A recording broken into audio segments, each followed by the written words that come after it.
Unlock the power of public records at your fingertips. Discover how you can search Anoka County court records online without spending a dime. Welcome to This Explainer. Today, we are setting out on a bit of a hero's journey, honestly. We're going to empower you to become your very own public records investigator. You know, the digital tools available to us today are more powerful than ever. But let's be real, they can also be incredibly confusing to navigate if you just don't know where to look. So you might be wondering, why bother? Well, have you ever needed to check on a legal case? Run a quick background check just out of personal curiosity? Or maybe even look up a local property dispute?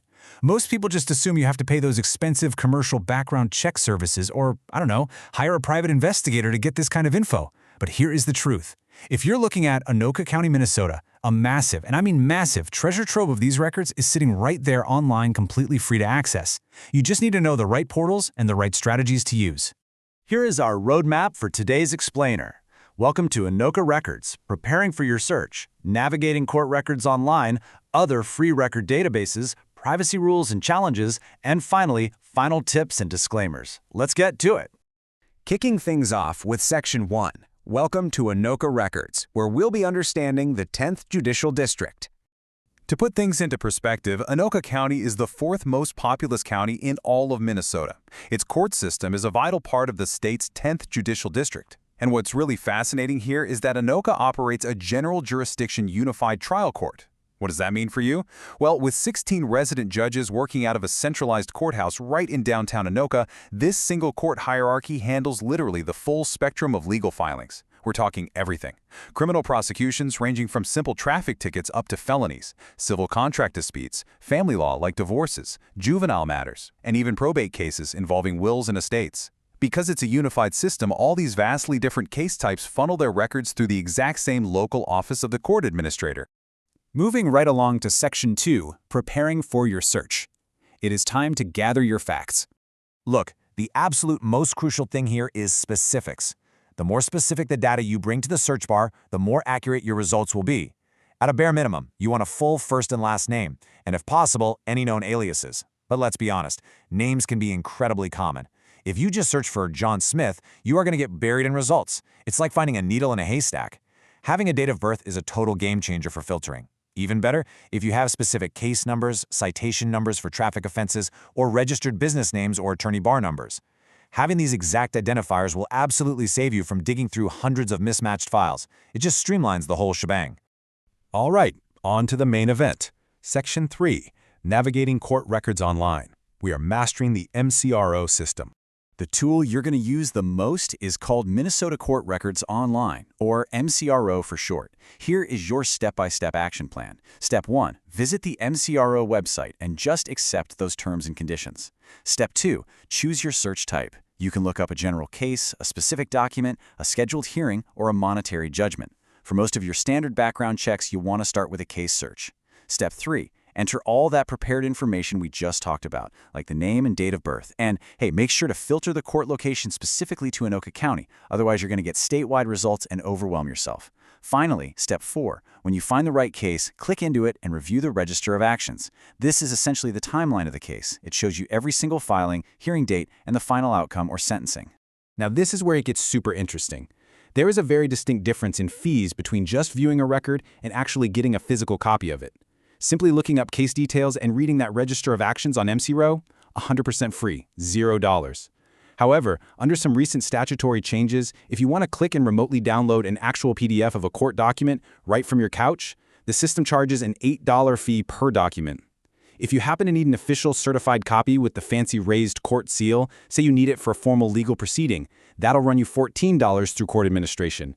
But remember, the basic detective work of just seeing what happened in a case costs you absolutely nothing. Let's jump to Section 4, Other Free Record Databases. Time to expand your investigation. Okay, picture this. You know someone was recently arrested in Anoka County. You are absolutely sure. But when you type their name into the MCRO case search, crickets. Nothing shows up. Why does that happen? Well, under Minnesota's rules, pending criminal cases where there is no conviction yet often do not appear in a standard online name search. It's done to protect the privacy of the unconvicted. But here's the ultimate investigator's hack to legally bypass that limitation. Step 1. Go straight to the Anoka County Sheriff's Office website and use their free inmate locator or their online warrant search. These databases are not restricted by those same name search rules as MCRO. Step 2. Search the person's name there. If they're in custody or have an active warrant, pull up their profile and look right under the bail amounts section. Right there, staring back at you, will be their active court file number. Step 3. Take that specific case number, head back over to the MCRO portal and search by case number instead of their name. Boom! The pending case will successfully populate and you can view all the public details. Pretty clever, right? And you shouldn't just stop there. To really get the full picture, you've got to cross-reference a few other non-judicial databases. If you want a true formal statewide criminal history check, you need to use the Minnesota Bureau of Criminal Apprehension, or BCA database. If you're doing asset research or maybe looking into a property dispute, the Anoka County Property Access site offers amazing free GIS mapping, real estate transactions, and tax histories. And of course, like we just mentioned, the Sheriff's online warrant search is your absolute go-to for finding active, outstanding arrest warrants. By combining all these tools together, you build a totally comprehensive profile. Which brings us to Section 5, Privacy Rules and Challenges. Let's navigate those roadblocks. It is absolutely crucial to understand the legal boundaries of this kind of research. The entire framework of what you can and cannot see is governed by the Minnesota Rules of Public Access, specifically Rule 4. This rule identifies explicit categories of case records that are completely shielded from the public. It's all about balance, you know.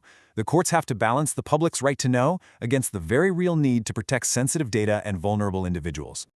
To make this crystal clear, let's compare the two. On one side, we have publicly accessible records. This is your everyday stuff: traffic tickets, contract and civil disputes, formal probate proceedings, divorce decrees, and completed criminal convictions. You can generally find all of these online. But on the flip side, we have restricted records under Rule 4. You are not going to find domestic abuse filings online until the order is officially served on the respondent. You will never see medical records, psychological assessments, wills deposited for safekeeping while someone is still alive, or any identifying information of minor victims. The system automatically redacts or seals these records to prevent any misuse. And honestly, this brilliantly illustrates why sometimes the digital world just isn't quite enough. A major challenge you might hit is that documents filed before July 2015 often just aren't digitized on MNPAC. So what's the solution? You've got to kick it old school and physically visit the Court Administration Records Room at the Anoka County Courthouse. And the benefit here is massive. The courthouse has these dedicated public access terminals running the MNPAC system. These physical terminals give you a much more complete, unredacted view of case files than what they allow on the open internet. Plus, as a huge bonus, if you print uncertified copies yourself right there at the courthouse, it's totally free. You save that $8 online download fee. Finally, Section 6, Final Tips and Disclaimers. Let's talk about using your newfound power responsibly. Okay, before you run off and start sleuthing, please keep these vital disclaimers in mind. First off, data found on MCRO is provided as a public service, but it is not the certified official court record. Because of that, MCRO strictly states it should not be used for formal employment or housing background checks. That's exactly what the BCA fingerprint system is for. Also, remember that name searches can be highly unreliable. Two people can very easily share the exact same name and birth date. Wild, but true. And just because a case type says felony doesn't mean the person was actually convicted of a felony. You always have to read the register of actions for the actual final sentencing outcome. And lastly, please remember this explainer is strictly for educational purposes and is absolutely not legal advice. Always consult a legal professional for specific inquiries. So you've got the roadmap, you know the legal hacks, and you have the tools to navigate the 10th Judicial District's massive database. You know exactly how to pivot from a simple name search to uncovering pending files. And you know when it's time to just step away from the keyboard and head down to the physical courthouse in Anoka. The public records are out there waiting. So the only question left to ask is, whose history will you uncover first? Thanks so much for joining me on this explainer, and happy searching.